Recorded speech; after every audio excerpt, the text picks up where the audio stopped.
ou não, luar como este do sertão. Não há gente ou não, luar como este do sertão. Paraguaçu foi o maior seresteiro do Brasil. Foi o cantor das noites enluaradas. Foi o homem que iniciou praticamente com os seus companheiros daquela época a música popular brasileira. Ontem ao luar, nós dois numa conversação, tu me perguntaste o que era a dor de uma paixão. Nada respondi, calmo assim fiquei, mas fitando o azul do céu e a lua branca te mostrei, mostrando a ti dos olhos. Conheci em 1906 um rapaz chamado Antônio Russo, que tocava violão, bandolim e cavaquinho maravilhosamente. E desde menino gostava de cantar, e a minha voz era fácil, alcançava notas agudíssimas. Russo me deu as primeiras lições, o bastante para acompanhar a mim mesmo. Aí comprei o meu primeiro violão e fui adquiri-lo na casa do velho de Franco, na rua do gasômetro, de frente à Companhia do Gás, pagando por ele 10 mil réis. Tu podes bem guardar os dois da formosura, que o tempo um dia de implacável trouxe dar. Ele era meu avô, pai da mamãe. Um relacionamento muito bom. Convivemos muito na época em que eu já pude me entender como gente, né? Porque eu nasci em 39, então ele já era um cantor de grande fama e já estava terminando a sua fase áurea. Então era uma época em que ele já ficava mais em casa, em que a gente tinha oportunidade de conviver muito mais com ele no dia a dia. A natureza irá roubando o que te deu. Minha mãe era uma fã, né, incondicional dele. Quando ele morreu, ela tinha um orgulho muito grande de dizer: eu sou filha do Paraguaçu. Eu sou filha do Paraguaçu. Coisa que os outros filhos não tinham. Não tinham. Então, depois que ele morreu, muitas pessoas foram procurá-la para entrevista, para saber da vida dele e como é que tinha sido. E ela, então, ficou mais entusiasmada ainda. Foi na época em que ela conseguiu liberar da fogueira da minha avó, literalmente fogueira, algumas coisas do meu avô. E foi com isso que eu compilei e montei esse livro. Aí é que nasce o livro. E por incentivo dela, ela é que dizia: filha, faz isso aí, escreve o livro do seu avô. Você está com tudo na mão, só você pode fazer isso. E a gente, na época que ela dizia isso, eu não tinha muita oportunidade de fazer, porque além do meu trabalho, a minha vida particular, ainda ela estava doente e nós despendimos muito tempo com ela. Lamentavelmente, ela não viu o livro.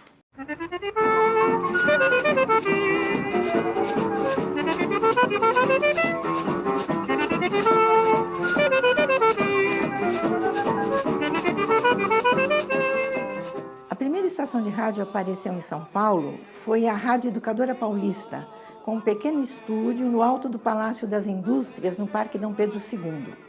O único conjunto havido era o Trio Bandeirantes, formado por Artidoro Pigatti ao piano, Ernesto Bevilacqua no violoncelo e Alberto Marino no violino.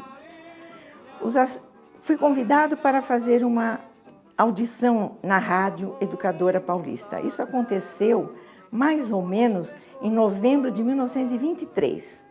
A minha audição agradou muito, especialmente o canhoto, que me acompanhava e que recebeu uma porção de telefonemas de parabéns. Com seu pandeiro infernal, o branco, preto e vermelho já tem o seu carnaval. Na verdade, sabe, ele teve duas vidas, completamente separadas, totalmente isoladas. Vocês, os leitores, vão observar que ele conta a vida dele de 1906 a 1940 e ele não põe uma vírgula falando da esposa, dos 6 filhos e da vida dele doméstica. Então, a vida dele de casa doméstica completamente isolada da vida artística.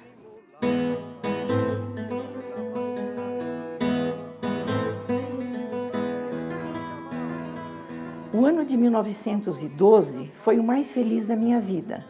O Canhoto havia conseguido gravar na Odeon os seus 2 primeiros discos com um pequeno conjunto que trazia o seu nome.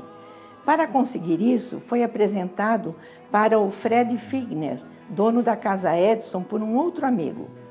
O conjunto com quem ele gravou foi o seguinte: uma flauta, 2 violões e um cavaquinho. As músicas foram Lembranças de Lina e Salpicando Amor.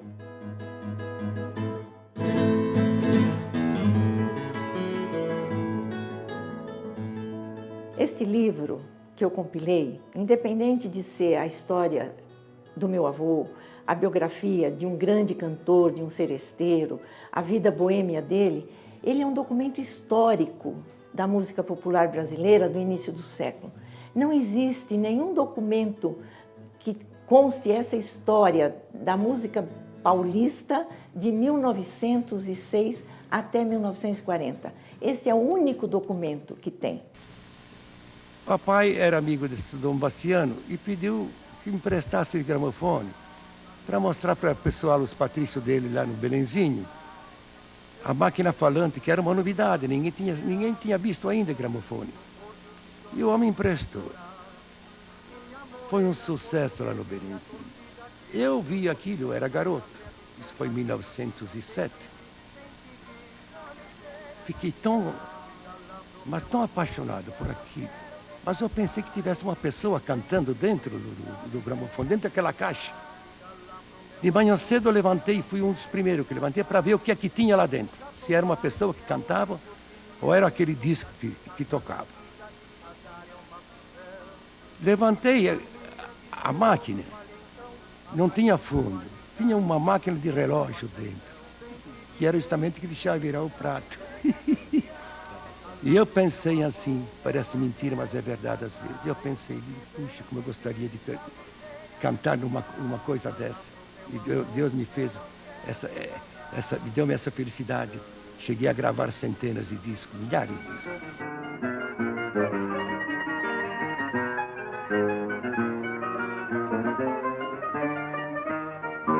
Eu não tenho exatamente a quantidade de músicas. Por quê? Porque depois de falecido, que nós tivemos contato com as coisas dele, tem muitas músicas ainda inéditas.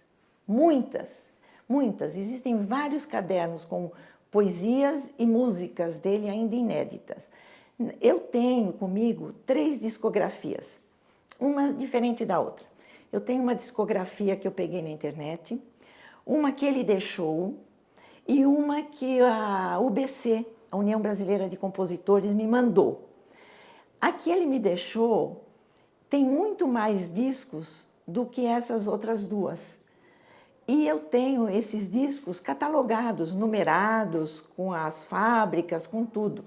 Eu não sei dizer para você com precisão, mas foram que eu tenho catalogado aproximadamente uns 800 a 900 discos. E ele nunca cantou nenhuma música estrangeira e nem versões, só música brasileira.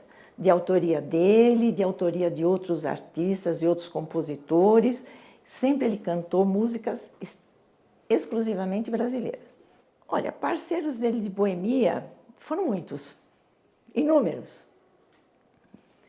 Ele teve o José Sampaio, José Rielli, Canhoto, Pixinguinha, quem mais, meu Deus? Vários, que eu não me recordo o nome, coloquei todos no livro.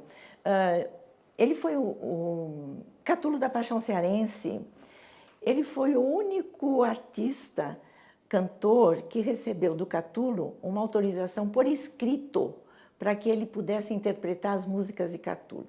Que Catulo achava que ele era o melhor intérprete das músicas dele. E Catulo até fez um verso para ele, enaltecendo a qualidade dele de cantor, que eu mandei colocar no cemitério, na campa dele, mandei fazer um livro em mármore e está lá inscrita a poesia que Catulo fez para ele.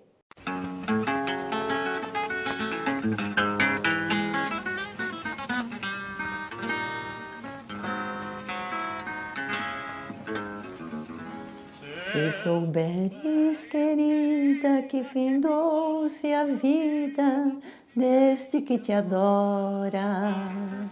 Não verta teus prantos por quem sofre tanto, tanto padece agora. Só porque jurastes e depois deixaste de cumprir a jura que fizestes quando eu também jurando dei-te amor perjura. Só porque jurastes e depois deixaste de cumprir a jura que fizestes quando eu também jurando dei-te amor perjura.